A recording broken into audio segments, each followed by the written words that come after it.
വേടന്റെ രാഷ്ട്രീയം എൻ്റെ രാഷ്ട്രീയത്തിൽ നിന്ന് കടകവിരുദ്ധമാണ്. ഞാൻ വേടന് അനുകൂലമായിട്ട് 2-3 വീഡിയോ ചെയ്തിട്ടുണ്ട്. വേടൻ ദളിത്, മുസ്ലിം, ഇടത് എന്ന് പറയുന്ന രാഷ്ട്രീയ പരിസരത്ത് നിൽക്കുന്ന വ്യക്തിയാണ്. അത് ശരിയാകാൻ തെറ്റാകാം. ഞാനൊരു ഹിന്ദു വലതുപക്ഷ ആക്ടിവിസ്റ്റാണ്.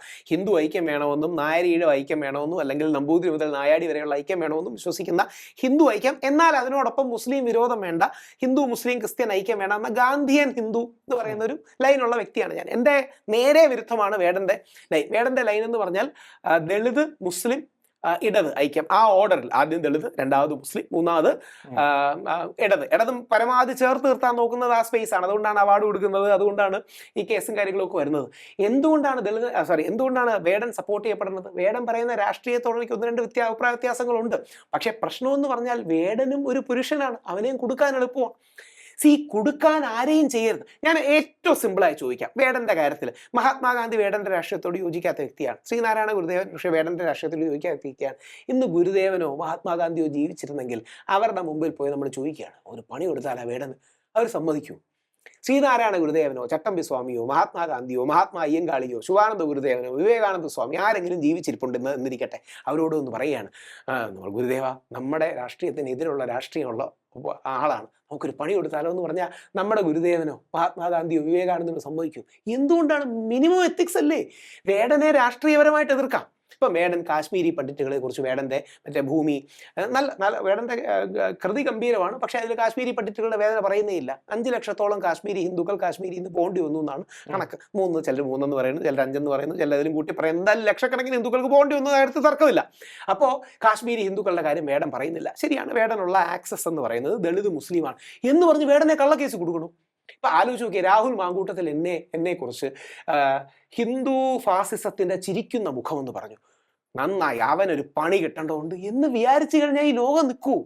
അവിടെയാണ് മഹാത്മാഗാന്ധി പറയുന്നത്. പ്രത്യേകിച്ച് നമ്മൾ ഹിന്ദുക്കളും ഇന്ത്യക്കാരും നോക്കേണ്ടത്, അംബേദ്കറെ കുറിച്ച് മഹാത്മാഗാന്ധി പറയുന്നുണ്ട്, അംബേദ്കർ നമ്മുടെ തല തല്ലി പൊളിക്കുന്നില്ല, അത് തന്നെ അംബേദ്കറിന്റെ ഭാഗത്തു നിന്നുള്ള ആത്മനിയന്ത്രണമാണ്. കാര്യം അത്രമാത്രം നമ്മുടെ ജാതീയതയിൽ നമുക്ക് തെറ്റ് പറ്റിയിട്ടുണ്ട്. അത്രമാത്രം ഈ ജാതീയതയുടെ പേരിൽ നമ്മുടെ പിന്നോക്ക വിഭാഗങ്ങളോടും മറ്റും ഇല്ലാതാക്കിയിട്ടുണ്ട്. അവിടെയാണ് ഗുരുദേവനാകട്ടെ, ചട്ടമ്പി സ്വാമി ആകട്ടെ, വിവേകാനന്ദ സ്വാമി ആകട്ടെ, മഹാത്മാഗാന്ധി ആകട്ടെ, അത് നന്നാക്കി കൊണ്ടുവന്നാണ്. എന്നിട്ട് ഗാന്ധിജി പറയുന്നത് അതിന് നമുക്കൊരു ഉൾക്കുത്ത് വേണം, അല്ലെങ്കിൽ അതിന് നമുക്കൊരു തെറ്റാന്നുള്ള. വിവേകാനന്ദ സ്വാമിയോട് ജാതി വിവേചനം കാണിച്ചിട്ട് അതായത് ഈ ഇന്ന് കാണുന്ന ഹിന്ദു എന്ന് നമ്മൾ പറയുന്ന ഈ ധർമ്മത്തെ ഇങ്ങനെ നിലനിർത്തിയത് വിവേകാനന്ദ സ്വാമിയാണ്, ഗാന്ധിജിയാണ്. വിവേകാനന്ദ സ്വാമിയാണ് SNDPയുടെ സ്ഥാപകർ അല്ലെങ്കിൽ ആശയങ്ങളുള്ള മഹാനായ ഡോക്ടർ പൽപുവിനോട് പറയുന്നത്, നിങ്ങളുടെ അവിടെ യുഗപ്രഭാവനായ ഒരു സന്യാസിയെ ശ്രീനാരായണ ഗുരുദേവനെ കണ്ടെത്തുക. അങ്ങനെയാണ് വിവേകോദയം എന്ന പേരിൽ SNDPക്ക് ഇതുണ്ടാകുന്നത്. അപ്പോൾ ആ പാതയിൽ നമ്മൾ പോകണം. എന്നാൽ അതിനോട് വിരോധമുള്ള പാതകൾ കാണും എന്ന് പറഞ്ഞ് അവനെ കല്ലെറിയണം, അവനെ കള്ളക്കേസ് കൊടുക്കണം. ഇത് നമ്മുടെ മറ്റേ സന്ദേശ സിനിമയിലെ എന്തായിരുന്നു, മറ്റേ ശങ്കരാടിയുടെ റോൾ ഉണ്ടായിരുന്നു, പേര് ഞാൻ വിട്ടുപോയി, കുമാരപിള്ള ഓർമ്മയിടല്ലോ എല്ലാവർക്കും. നമ്മുടെ ശങ്കരാടിയുടെ ലോജിക്കാണ്. എതിർ പാർട്ടികളിൽ കഴിവുള്ള 1-2 പയ്യന്മാർ വന്നിട്ടുണ്ട്, മാക്സിമം അവനെ അങ്ങ് ചെയ്തോളാം. ഇതെല്ലാവരോടും ചെയ്യും. ഇത് സുരേഷ് ഗോപിയോട് ചെയ്യും, ഷാഫി പറമ്പലിനോട് ചെയ്യും, മുകേഷിനോട് ചെയ്യും, എൽദോസ് കുന്നപ്പള്ളിയോട് ചെയ്യും. അപ്പം നമ്മുടെ പാർട്ടിയിലെ എതിർ പാർട്ടിക്കാർ വരുമ്പോൾ ഇത് രാഹുൽ മാങ്കൂട്ടത്തിലും പറ്റിയിട്ടുള്ള തെറ്റാ. അതായത് രാഹുൽ മാങ്കൂട്ടത്തിൽ കൊല്ലത്ത് എന്ന് പ്രസംഗിച്ചിട്ടുണ്ട്. ഈ മുകേഷ് എന്ന് പറയുന്നത് ഗോവിന്ദസ്വാമിയെ പോലെയാണ്. എന്തൊരു അന്യായമാണ്. രാഹുൽ മാങ്കൂട്ടത്തിന്റെ ജീവിതത്തിന്റെ പ്രായത്തെക്കാൾ കൂടുതൽ കലാരംഗത്ത് അനുഭവമുള്ള ഒരു വ്യക്തിയാണ് മുകേഷ് ഏട്ടൻ. എന്തുമാത്രം മുകേഷ് ഏട്ടന്റെ മനസ്സ് വേദനിച്ചു കാണും. അപ്പൊ അതും തെറ്റായിരുന്നു. അയ്യോ, അത് തെറ്റാണെന്നല്ല, അത് തീർച്ചയായിട്ടും രാഹുൽ മാങ്കൂട്ടത്തിൽ എന്തെങ്കിലും, ഞങ്ങൾ ഇപ്പോൾ സംസാരിക്കാനൊന്നും പറ്റിയിട്ടില്ല, ഈ വിഷയങ്ങളൊക്കെ ഉണ്ടായിരുന്നു, എന്തെങ്കിലും കാണുമ്പോൾ പേഴ്സണലി കാണുമ്പോൾ ഞാൻ പറയും, രാഹുലെ അതിനാണ് ആദ്യം മാപ്പ് പറയേണ്ടത്.